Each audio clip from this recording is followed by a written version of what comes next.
Hey everyone, we're back with another topic, and I'm going to share something with you before we get into that topic, which is the hardest thing about these videos is the first 30 seconds. I never know how to start. Is it, hey guys, what's up, welcome? All right, now that I got that out of my system, I still don't know how I want to start videos. Okay, so let's talk about the topic. The topic is about creating a greater joy at work, finding more success, and just being your authentic self. So a couple of things. First thing is as some of you know, I had the great opportunity of working for an incredible company in my salon industry that had a business education program. And when I went around and traveled, one of the things that people expected or anticipated was the topic was going to be revolved around goal setting and numbers. I guess a lot of people think, oh, business, education, goals, numbers. And yes, that was a part of it, but not the biggest part, at least not for me. Numbers do serve a purpose, and they're really great for measuring how much we've grown and on financial success. But that's not everything, and knowing what our financial success isn't always what makes us successful. That's the first thing. That's Chaco growling in the background. He's not growling at me, by the way. He's playing with Khaleesi. Okay, so that's what numbers are for. Being present, which I'm trying to be right now. ADD is terrible, especially with a growling chicken in the background here. So being present is super, super important no matter what aspect of your life. A lot of us go on autopilot more than we'd like to admit. And the best way to find out how often you go on autopilot, here's a great suggestion. Set your iPhone or your smartphone or your watch, anything that can take time for every hour, on the hour. And when that alarm goes off, ask yourself how present you've been. You'll find that very often you have just been in autopilot, doing the next thing, letting your mind take over, and not really being present. Being present is going to allow you to experience your journey. It's going to allow you to be more empowered and to make better choices and decisions, and also to connect with people around you. The next part is showing up for your life and showing up early. Now, I'm not just saying this as a business owner, but I'm saying this as a person that there's a lot less stress when you show up early for everything. If you're going to work, it's a great idea to get up an hour earlier than you usually do. Why? Because you can give yourself an entire half hour to go walking or do some exercise. This isn't a chore. This is a gift to yourself. It clears your mind and it sets the tone for the rest of the day.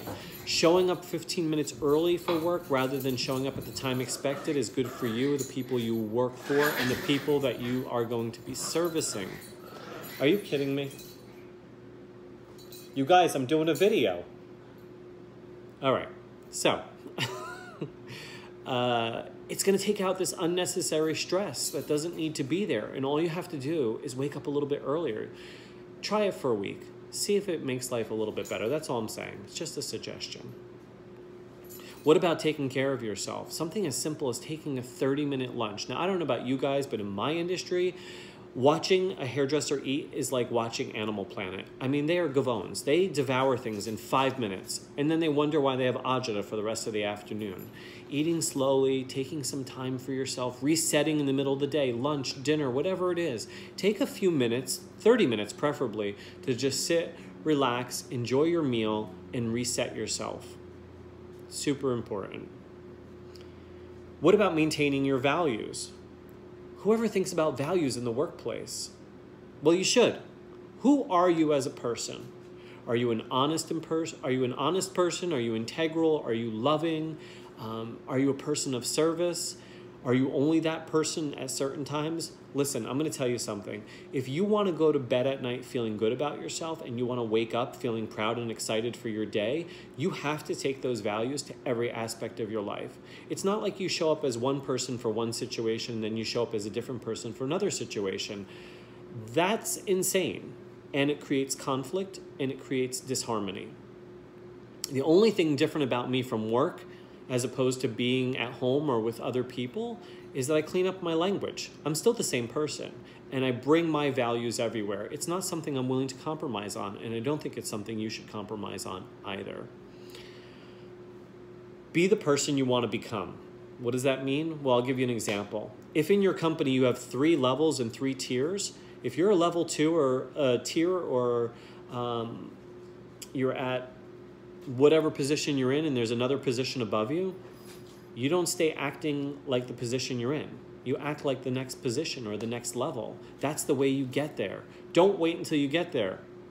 That's not how it works. I hear people say, well, I'm not going to take on this responsibility until I get there. But you showing that you can take on that responsibility is a great indication you're ready for it. What about the excuses and the victim mentality? Well, everybody else in the workplace acts like this. Well, do they have what you want? Because if they don't, then don't do what they do.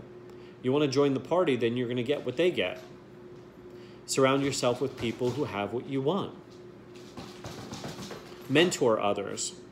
Help other people. Be there for other people. When you raise others up, you raise yourself up. There's something incredible about what we get when we give to others. I think anytime I've had the opportunity and the privilege, because it is a privilege, to mentor others, I've always gotten more. And remember, when you become unteachable, you become the lesson. And it's a lot more painful to be the lesson than it is to be the student. Dreams are really about taking small actions. To make them come true, we have to take action. Thought alone is not going to accomplish anything other than a really good fantasy. And if your life is fulfilled by just fantasy, that's great. Then you're exactly where you need to be. But for me, I want to see tangible results. I want to be better than I was yesterday. And that takes humility, looking at where I fall short. That takes courage to step out of the box where I'm comfortable. And sometimes that means falling on my face. And it's not whether I fall on my face, it's how I get up and what I do next. There's a lot of opportunity in this world, and it's really waiting for you to seize it. So write down at the end of each night what it is that you've done that day. Write down some of the things you want to do tomorrow. Give yourself credit for where you've accomplished great things, and be humble enough to know where you can grow a little bit more. Ask for help. Show up for yourself. Show up for others, and be happy. Life is meant to be lived in a happy, prosperous way. All right, guys, I'll talk to you soon. Good luck.